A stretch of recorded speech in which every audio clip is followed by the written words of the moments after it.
Sick with the slang, sick and I'm destined for fame. Do for the fam, not for the gram. Stunting, you're destined for pain. I do not front, I do not scam. Put some respect on my name. Sick like Cobain, click and I bang. Y'all gon' remember the name. Y'all gon' remember the name. What's up, ladies and gentlemen, boys and girls around the world? I would like to welcome you back to another episode of Real Talk with Zuby. On today's episode, we've got my man Chance Lunceford, aka Logocentrifugal, who is a blogger. He's also a podcaster. How you doing, dude? I'm good. Another beautiful day in paradise, as I like to say, and honored to be here and looking forward to our talk, man. Awesome, man. And where is paradise for you? I'm in Utah in the States. Okay. Is that home? Yeah, home, born and raised. I mean, I've gone here and there, but most of the time in my life has been spent here in Utah. Okay, cool, man. So tell us a little bit more about yourself. I've given the audience a little overview of your titles there, but tell us a little bit more about who you are and what it is that you do, man. I'm, 33 years old, and probably the most important things in my life are my family, my 3 daughters and my wife. Most of the things that I do are looking towards what I can do to further my family and their interests. Beyond that, I'm a gardener, I'm a hiker, make videos on occasion. I record podcasts quite a bit these days. I write a lot. I've got a couple books out, and I'm looking to put out several more this year. So I just generally, I try to take in as much knowledge as I can, and then I try to convert it into simple tools that people can use to further their own life. And I do that in the hopes that I can further the goals and the interests of my own family. Awesome.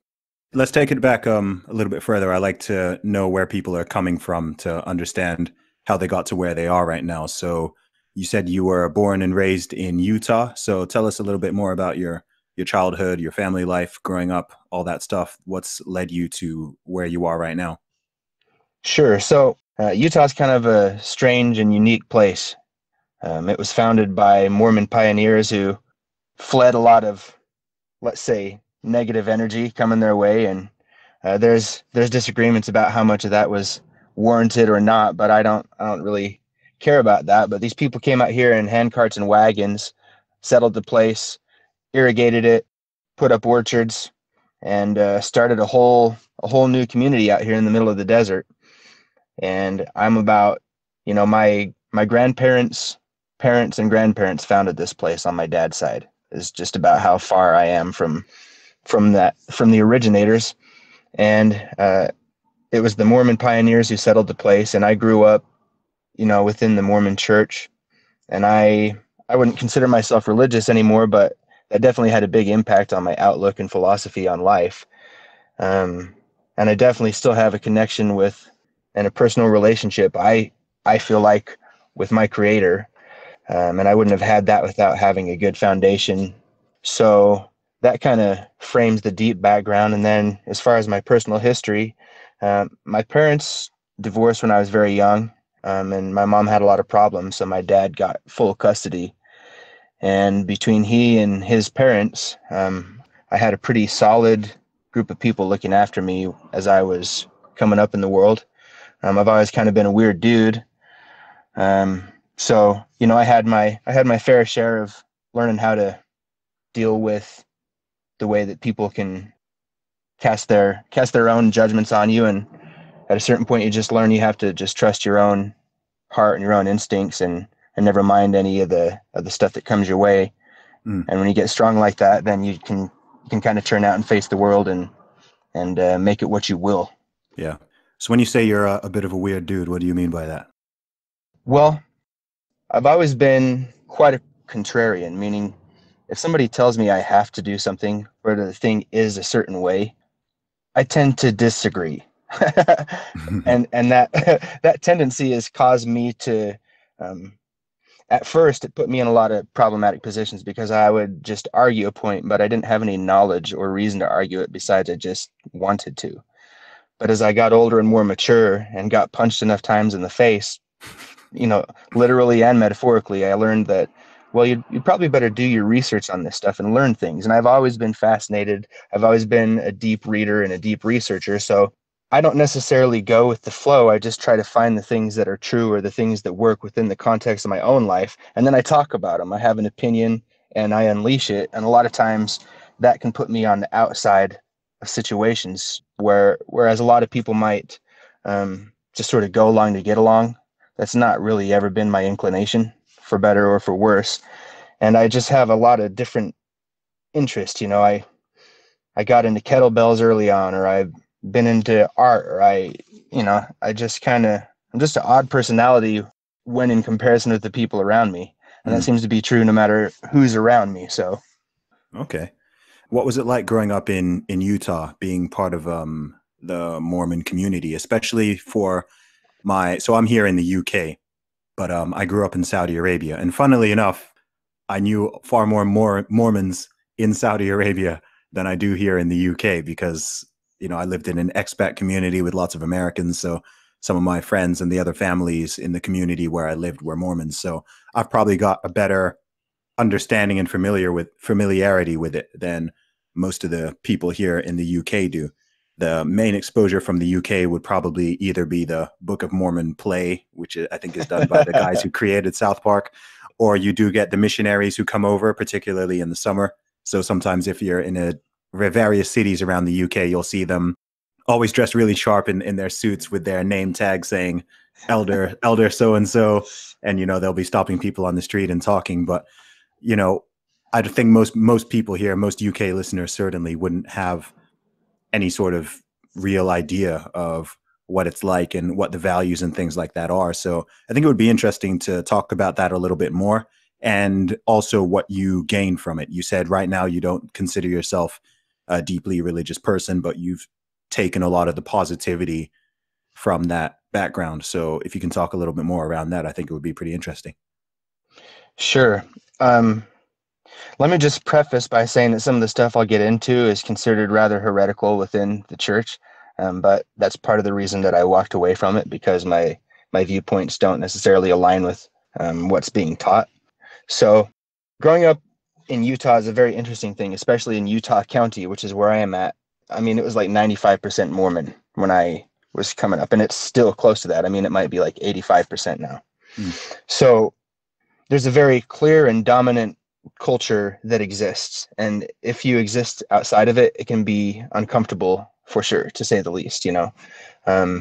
And it's gotten better over the years because Utah has become more and more exposed to the rest of the world, just like all the other places that have had this technological revolution that we're experiencing right now, talking to each other.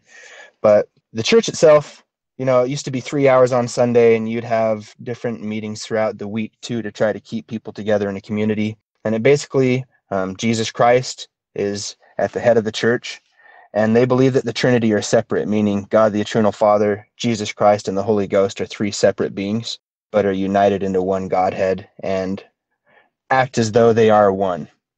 And one of the interesting principles of the Mormon Church is that they believe, this is one of the articles of faith, we believe that man will be punished for his own sins and not for Adam's transgressions, meaning they don't believe in original sin. They believe that you are born clean, and then your life experiences will determine the level of, let's say, uncleanliness of spirit that arises within you, Mm-hmm. and that through the power of the Savior Jesus Christ and the sacrament, you can engage in a remission of sins.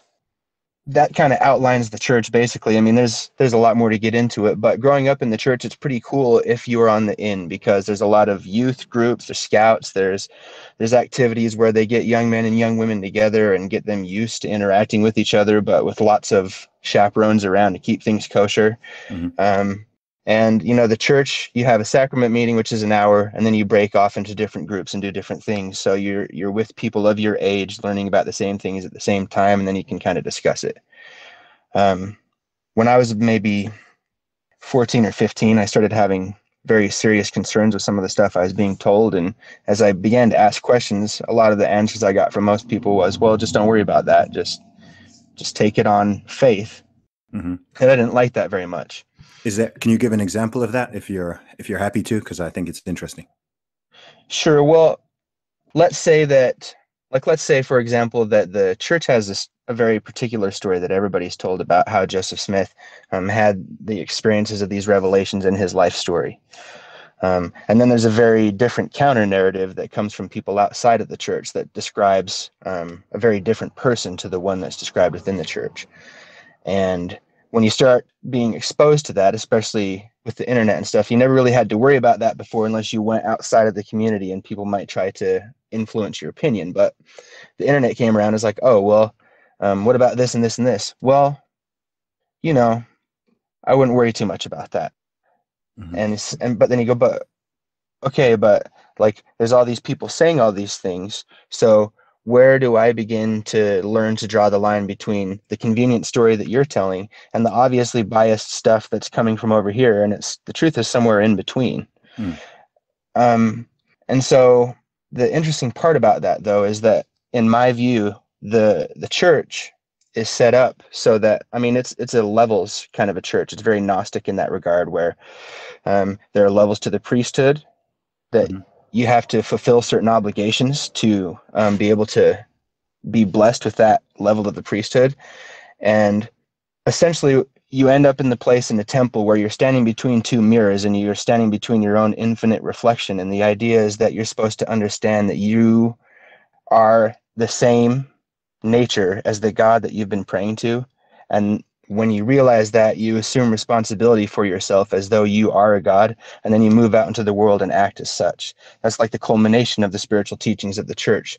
So when I started to look at that and then started to look at the things that I was being told, or the way that I was being told to approach some of the questions that I had, those two things don't sync up. And I learned that the culture of the church is not necessarily the teachings of the church. And, you know, I've seen that time and again with other religions as I furthered my own study and stuff, but that just kind of made me walk away from the culture of the church. But it also set me on this journey of, personal exploration and seeking of knowledge and wisdom so that I could determine for myself what I really believed about the nature of the universe, about who or if someone created it, what they would be like, and how I might model myself after that being so that I could become as that being and do good things in the world. Gotcha. What was the response to that? I mean, was it a difficult period for you, or were people pretty accepting and understanding, or did it cause some rifts? When I shifted my perspective, we'll say, number one, it was at a very difficult time in my life. I was going through a lot of issues with attitude, and I was doing a lot of drugs and drinking, and I was really kind of falling off the path in a lot of ways. And that was a process that took me a long time to get over. Like probably 10 years of really abusing my spirit and my body and my mind and not honing in on anything useful. And a lot of that was because I felt betrayed by the things that I had held dear as a child. And I'm sure we all go through that to a certain extent, but I just, for whatever reason, I have some weaknesses in my character that made that especially impactful. So it was basically, I was living one way, and then within a very short amount of time, I had nothing to do with that former life. And a lot of that was myself, but a lot of that was, well, my friends who believe certain things and live a certain life don't want anything to do with the things that I believe now and the life that I'm living. And it's hard to blame them. I mean, I was going off track a lot. Like I said, I've never been a person to take it at face value. So. So you went kind of down into a little bit of a personal hole, it sounds like a mini personal hell. So how did you pull yourself out of that nosedive? Well, it's a funny thing, man. You know, I've always been sharp mentally. I have a great facility for learning, and I have a very sharp memory.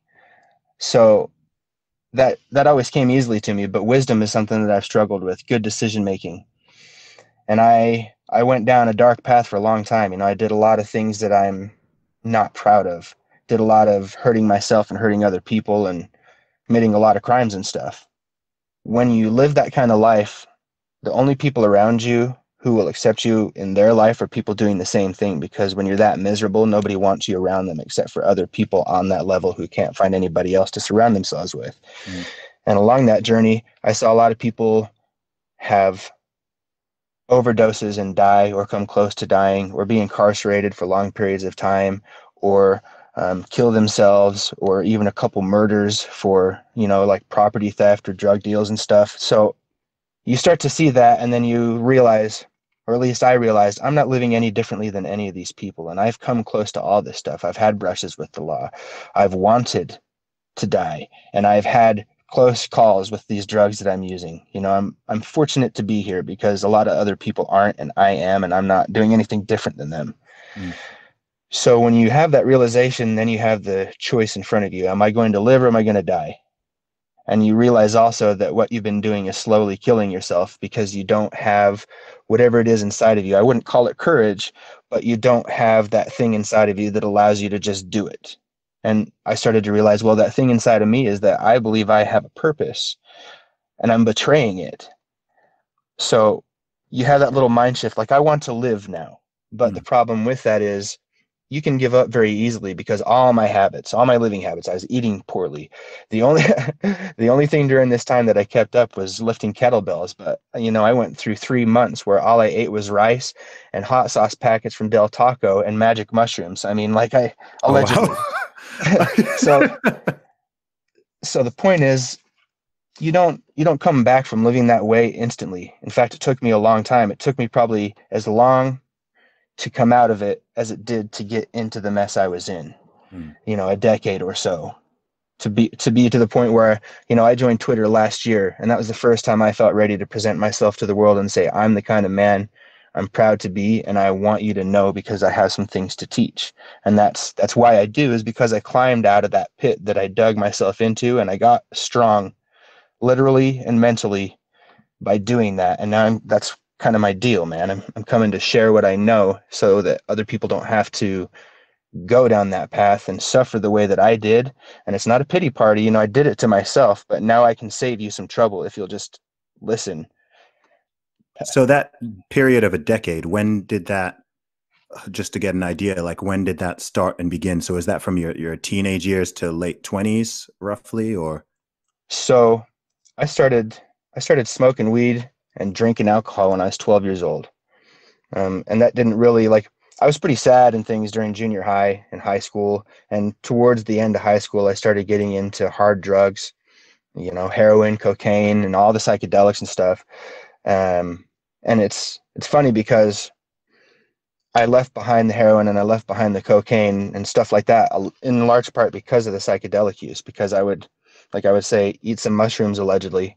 And then I would have these experiences where it's like, oh man, I have this power within me and I can hear good and evil and I can see the world in a new light. And I want to be alive and thrive in that kind of energy, not this stuff over here. Like I would be in my apartment with a bunch of people doing a bunch of drugs and being negative, or like eating a bunch of Vicodins and passing out on my couch. And then I have to worry about them dying while they're listening to techno. It's like, Oh, wow. it was intense, So And this was all in Utah, yeah. where this was all happening. Okay. And there's a strong counterculture like that, because a lot of people feel disenfranchised or bitter about their upbringing in the church. When you stop believing the thing that is your foundation, it can send you for a tailspin big time. I was actually going to say, how did those two things coincide?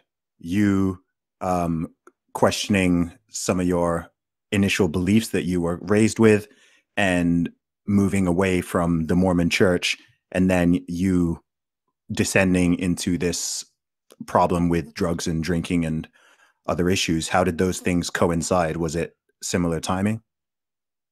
Yeah, so I've often looked back at this. My dad asked me one time, why do you do things that make you sad? And I said, Dad, I was sad and then I did drugs. Why do you think I did them? And I think part of that sadness is there's just some of that runs in my family. My mom has mental issues. Her mom was a suicide. I mean, her dad was a violent dude.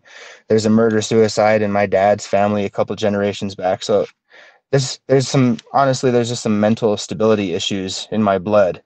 And so I think that's part of it. I started to kind of lose hold of certain features of my personality as I hit puberty. As a kid, I was very open and outgoing, and I had some bad shit happen to me as a kid that, I had to deal with. And as a kid, like, you don't know how to deal with adults breaking your trust. And so when that happens, you just have to wait until you're ready to deal with it, and it causes effects. When kids are damaged, you know, it might. I was fortunate enough that I had enough other problems that I entered into counseling in my 20s. But in answer to your question, after that kind of circuitous route, I would say, number one, that I started feeling sad and weird and out of sorts first. And then I started having these questions because I was not the same person I was exactly. I was looking at things from a different angle, from a sadder angle, from a more disconnected angle. And that offered some objectivity in my life. And when I looked at what I was doing, I had questions. And when I didn't get good answers, or I didn't get the answers that I needed, I think it made me quite a bit more sad. Yeah. Yeah. Well, I'm glad you pulled yourself up out of that hole, man. Was there a specific incident or a day or a moment or something where you were like, you said it took several years to climb out of this hole, but what was the turning point? Was there something you saw happen to maybe somebody close to you, something somebody told you that kind of just clicked it and turned it from a descent into an ascent? Well, this is a funny story, man, but when I was, I think I was maybe 19, 20, 21, something like that. I had a friend named Simon, and Simon was a paranoid schizophrenic, and a legit one, not just like I say that because I act weird, but he would have these things where I would get a call at 2 a.m. because somebody was breaking into his house, and I would drive down to his apartment, and he would let me in, and it was locked from the inside, and he had the only key, and nobody was there. And, so it was a weird relationship. He was very loyal, the most loyal of friends I've ever had when he was in his, like sane zone. But when he lost it, he could be downright murderous. And it was a intense experience to be around that. So he and I, one winter's eve, were up in the mountains, tripping on some mushrooms allegedly. And my grandfather had just died, and he was a powerful influence in my life. And I loved him very much, and he was a very kind man, and it really messed me up because I was not in a good place already. And then one of the rocks in my life kind of faded out, and I wasn't prepared to deal with the death of a close person at that point. So I was really off the deep end at that point. And Simon's grandmother was in the hospital on life support, and we were up there tripping, and we were having a crazy experience looking at all the geometry of the world, and it was snowy, but we just took off our shirts and we're in shorts, and sometimes even running barefoot and being wild men and feeling like we were melting the snow. I mean, it was just a trip, But then suddenly Simon turns to me and he says, "Dude, my grandma just died." And I said, "Simon, what are you talking about, man?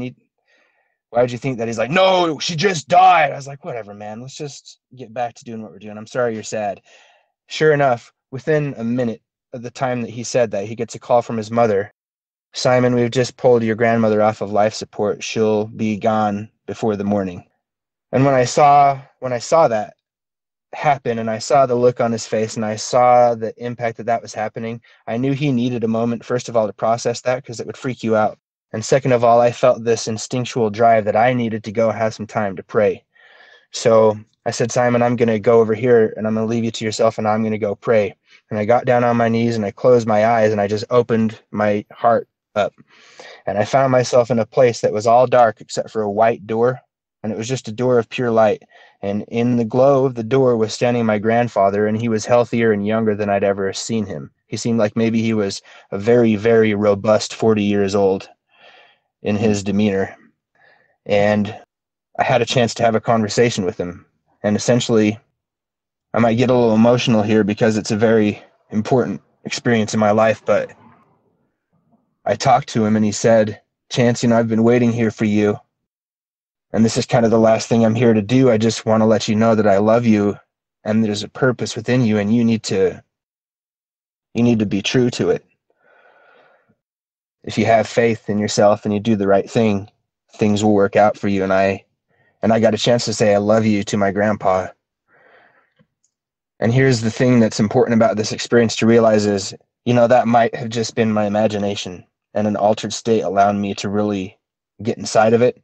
Mhm. But it doesn't matter, because it was as though that experience happened to me, and that shifted my perspective. And it wasn't like just the next day I suddenly was Mr. like gung-ho or anything, but that was the point in my life at which I realized there's a way I need to be living, and I'm not doing any of it. And I started, and it was a long process to get out of the hole, but I just, from that point forward, I knew there was a thing inside of me that had to be given life so that I could express it and get it out into the world. And I wasn't doing it then. That's an amazing story, man. That's really interesting to hear. Wow. That's that's powerful, man. So moving on a little bit. So you said you're so you're married, you've got 3 daughters, you said, yeah? That's right. Yeah. So how old were you when you got married, and how did you meet your wife? And again, I'm trying to like kind of build a picture of your life here. So you're going through all this stuff, but so were you already married at this point, or did you get married after you'd started to clean up your act? What was the timeline? Yeah, so just after that experience, I also had some legal troubles and stuff, and I had the police raid my house and put a gun to my head and stuff, and that was another one of those things. It was like it just came, all this stuff came at me all at once, and it was like that moment happened, and then all this stuff pushed me out of my old life and into a new one. So I moved back into my dad's house, and that was like a pretty bitter defeat at that time. And I moved back into his house, and the first thing I did when I got back is I made a giant salad. Fresh greens and feta cheese and Kalamata olives and pepperoncinis and all the stuff I hadn't been eating. I mean, I hadn't eaten meat probably in months, unless it was like somebody's Subway sandwich in the fridge that I stole, or something, like, and I'd basically just been eating a big bag of rice that I bought at Costco. So when I ate that salad, I could literally feel the energy and the life coursing through me. And I was like, oh man, I've been missing out on so much. I feel so good right now compared to how I felt an hour ago. And my dad, he could see I was lost. He could see I was just barely treading water, just barely keeping my head above surface. He said, why don't you go to school? I'll pay for your school as long as you maintain your grades, and, you can figure out something you want to do. So I went to a community college, and I didn't know what I wanted to study. I was studying psychology and music and taking generals and just doing this and that. And in this music production class I was taking, I'm kind of a wiseacre, I just cracking jokes all the time. Yeah. Even inappropriate jokes, and even with professors and stuff. And some of them are cool with that. Some of them are not at all cool with that. And so we didn't have classes together again. But this guy was pretty cool, Martin Pond, and he scores movies and things, and he was teaching us just the basics of a lot of different music production software, sound production software. And there's this girl in this class who would just laugh at all my jokes, no matter how ridiculous or inappropriate. And she was pretty good looking too. And so, I made eyeballs at her a couple times, but we were walking down the halls of school one day, and she just comes up to me. Hi, how's it going? Good. You want to come to my dad's house and have some chips and salsa? She made the move. Well, she came and said hi, wow. And then that's pretty much like the next thing I said. Like, you invited her for chips and salt. I thought she invited you. I was like, damn, that's forward. Okay. I mean, she was pretty forward. She came up and basically elbowed me like, "We're gonna do this or what?" So we went back to my house and had chips and salsa. And from that point forward, I mean, we were basically inseparable. I fell away from school. It just wasn't working out for me. I didn't have any idea what I wanted to do, and I just didn't care to do it. So, and she was at a time in her life where she was going through some changes with her family life and stuff. Her parents were getting a divorce, and so we partied together for a while. We did some drinking and things. But pretty soon, we just knew we were going to be together forever. It just felt right. And about 2 years after we started dating, we got married. And let's see, I would have been 22 at that time, not quite 23. And then 2 years later, we had our first kid, and that was in 2010. That's cool, man. That's so chips and salsa is the one. Yo, man, if you want to be swooping, you got to get that chips and salsa on.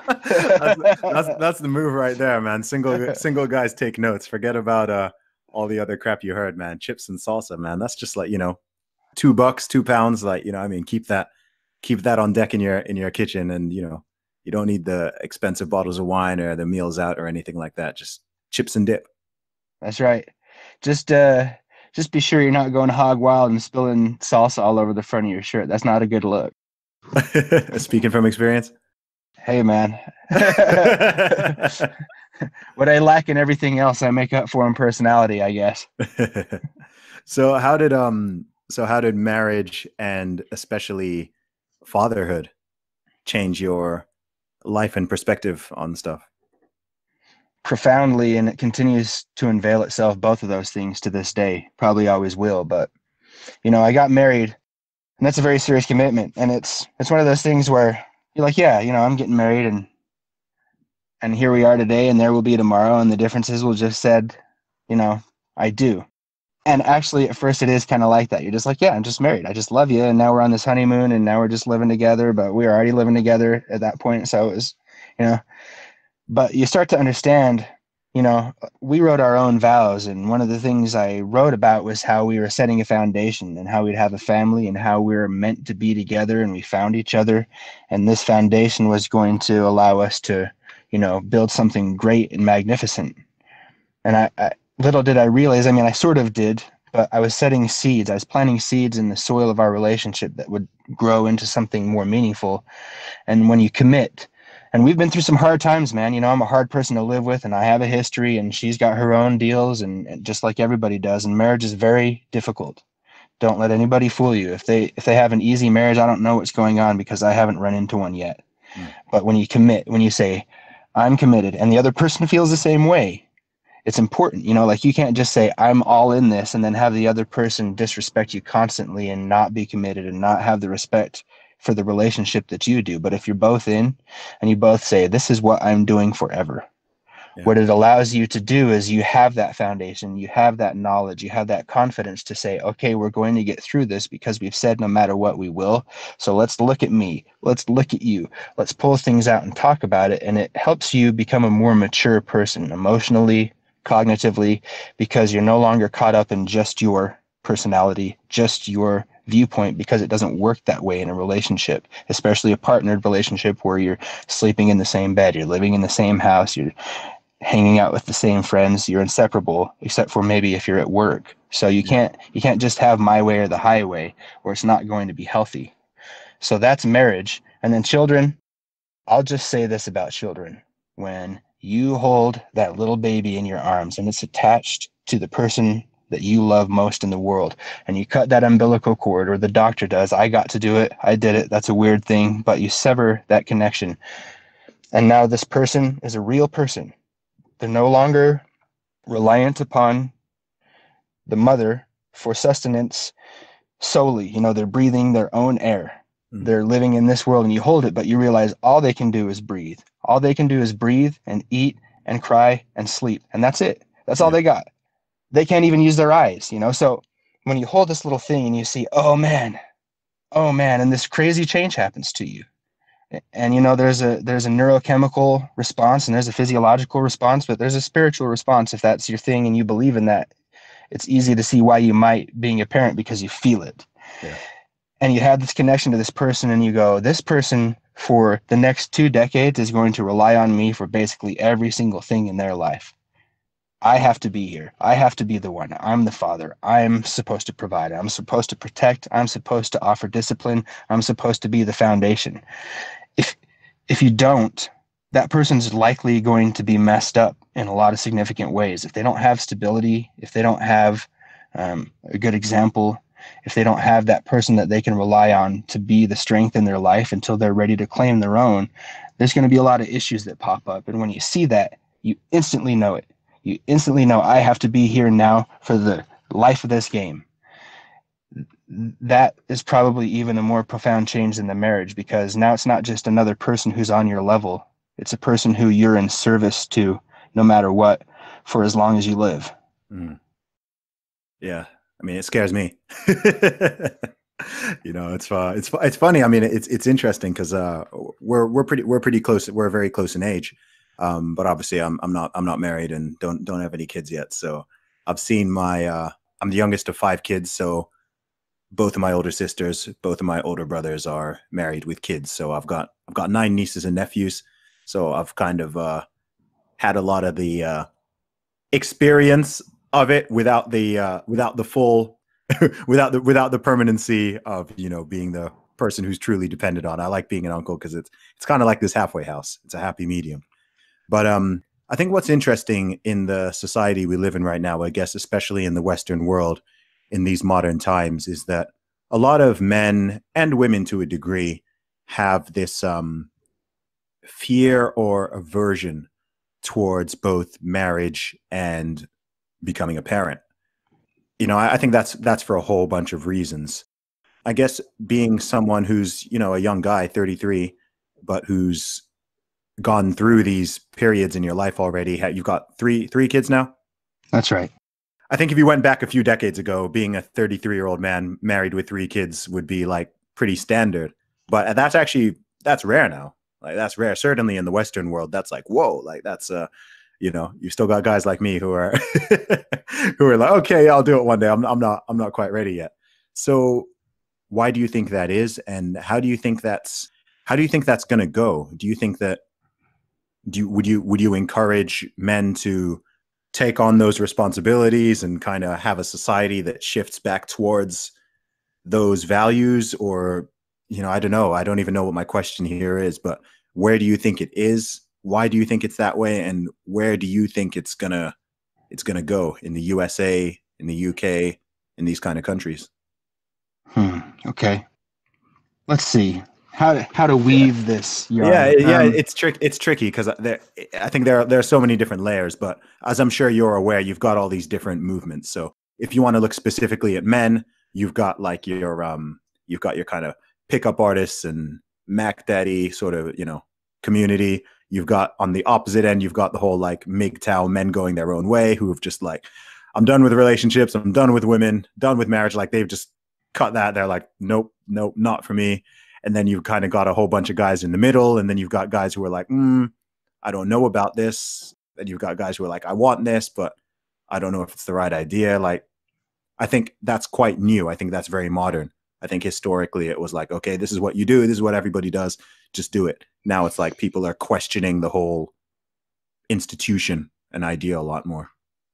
Sure. So I'll kind of zoom out and then I'll kind of pull it in a little closer. But if you think about an overarching narrative for a society, it used to be, and for quite a long period, that sure, there might have been a lot of different societies, you know, here and there throughout the planet, but they were long-standing, long-running societies that had a cohesive and consistent narrative that almost everybody without fail banded around. So if you lived in ancient Greece, for example, you know, you pretty much had the same philosophical and religious framework that every single other person around you did. And if they didn't, you were probably at war with them, trying to prove whose philosophical framework and society was more suited to survive. And that went on for a long time. But as technology escalated to the point where communication and information became ubiquitous, kind of like I went through my own situation, if I'd been born a generation earlier, or especially 2 generations earlier, I would probably have never been in a position to answer any of the questions I had, and I would have had to swallow it. Yeah. I did not. And so I went my own way, and I found people along the way with similar questions, and I started my own tribe. But the problem with the tribe is that if they don't have exposure to other tribes, then they become an echo chamber. And then suddenly, you know, you get this thing like, it's either our way or death, or our way, or, you know, or we don't have anything to do with you. It's being ostracized or destroyed if you're on the outside. So now imagine that you have this turbulence in this modern world now, and it's been brewing for quite some time, but it has really shaken things out at this point. And so you have all these different vantage points, all these different viewpoints, and all these competing narratives, all playing for a seat at the grand table. And some of the ones that have been winning recently are basically anti-natalist movements. They're anti-cohesion movements. They're anti-responsibility movements. And what happens is, if we question all the hierarchies, if we question all the things that, you know, reality is that which selects, and it has selected certain things time and time again consistently for billions of years. in this game of life, there are dominance hierarchies, and certain pieces of those hierarchies have existed since the beginning of the game. And we are in a position where we could arrange our lives in a way that works around some of those sort of historical imperatives, but it is not clear that it behooves us to do so. And in fact, I think it's becoming increasingly clear that it does not behoove us to do so. Nevertheless, we have the ability to weave a story and then to broadcast that story. And if we are good at weaving a story, we can get that into thousands or millions or very rarely even billions of people's minds. And whenever you encounter an idea, you are never left unchanged by it. You're forced to interact with it, and you're forced to come up with some sort of resolution to the story that's been introduced to you. So it's no small wonder that in a time of a constant barrage of narratives coming at us all the time in a fire hose approach, some of them benevolent, some of them malevolent, some of them just existing from the froth of society, you're forced to confront a lot of ideas, and maybe you don't have the answers, and confusion reigns. So people hold on to something that they can connect with, and maybe there's a person in their life who has a certain viewpoint, and they go along with it because this person makes sense to me. I like them. I want to spend time with them. Maybe the way that their thinking works. So that long preamble aside, what I think is happening is that some of these stories that are being ingrained into people's core, or they're like memeplex here, is malevolent. I think if you try to tear a family apart, I think if you try to take people outside of what is going to allow them to function optimally in the form that they exist in the world, what you're doing is detrimental to the long-term quality of life for that individual. And also, a society is made up of individuals. And to the extent that the individual is actualized and satisfied is the extent to which the society can be cohesive and whole, because nobody's clamoring or fighting each other for perceived or actual wrongs or a perceived or actual scarceness of resources, because everybody is becoming tilted further to the side of producer rather than consumer. And when there's a surplus, there's less problems because there's more to go around. And when you have a scarcity mindset, when you have a divisionary mindset, when you have just sort of this angst and this desire to just flip the bird, or, just to drop, just like forget about everything I've been taught, all of it. I found one lie, it must all be lies, let's burn it to the ground. That's kind of the attitude that I see a lot out there. And we're throwing the baby out with the bathwater, as they like to say, because there are certain things that are needed to keep a society cohesive, and we're throwing those things out too. Yep. Including the very notion of objective reality, which is pretty scary. Bizarre. Yeah, very bizarre. So coming up to where you are now, so you've been being a lot more active online recently. I saw you've got your podcast going now. You're doing blogging on your site. One question I do have to ask, actually, the nickname Logocentrifugal, what's that all about? Okay. Well, I started Twitter as the born know-it-all, and the born know-it-all was quickly sacrificed to the blue check gods. So I picked some fights I didn't understand I couldn't win because I was new to the social media game. What do you mean? Explain that. Well, as obnoxious as I am now, I came into the social media world just throwing bombs at everybody I could find to throw them at. I mean, I was going after Kathy Griffin. I was going after Talib Kweli. I was going after all these people who were so vocal. Okay. And they would send their haters after me big time. And like Talib Kweli and I would go back and forth, and it was funny because he would actually talk to me, but I'd be like, dude, I just want to have a conversation with you about some of these things that you're saying that I don't think are right. And he'd be like, nah, man, just go read a race book. Just go read a book about racism and get back to me. And I'd be like, what book do you want me to read? He'd be like, man, just go look it up on Google. I'm not going to take the time to tell you to go read a book. And I'm like, dude, you just took the time to tell me to go stick it where the sun don't shine. Why don't you just give me a book recommendation instead? And then all these people would come in. Why should he tell you this? Why should he tell you that? I don't know, because we're trying to have a conversation on the internet. Why are you hating everybody? So pretty quickly I got booted off, permanently suspended. Oh, wow. And okay. So I took a couple weeks of being angry about that, and then I realized, like, what am I going to be angry about? I could just spin up another account. And I had made some pretty good friends by then, so I spun up another account, and I was thinking to myself, like, what am I going to be this time? I was already the born know-it-all. the born know-it-all, doesn't have a lot of fans on the internet. So, like, what kind of mask can I put on and still feel like I'm true to myself? And I was thinking about, like, I believe in the primacy of the individual. I believe in the primacy of the logos. I think that the the the mind is the controlling body for all reality. That's sort of my personal guiding North Star. Is it all starts with the mind, and the mind creates, and take that back as far as you want. Mm-hmm. So I am logocentric. I believe in the power of reason, and I believe the power of the mind to manifest reality. So logocentric. Okay, well, that's clearly taken. Um, and I've often talked about how ideas or concepts or experiences can spin you, meaning that they take you from where you're at, and they just sort of disorient you and spin you around, and then you're sort of forced to come to a new understanding of your reality and reorient yourself. So, okay, the primacy of the logos. I'm logocentric. I believe that the world can spin you. Well, I'm about to spin you with the truth of the logos, so I'm logocentrifugal, spinning out the truth. Oh, wow, man, that's like a rap name right there. Yeah, man. Hey, not for nothing, but I've been freestyling since I was 16. Oh, there we go. That's longer than I have. I haven't even been rapping since I was 16, and I'm a professional rapper. I've often been told I have quite the talent. Well, maybe you do, man. Maybe you do. It sounds like you got a few of them. So what's the plan with what you're trying to do and where you're trying to go now, man? What's the mission?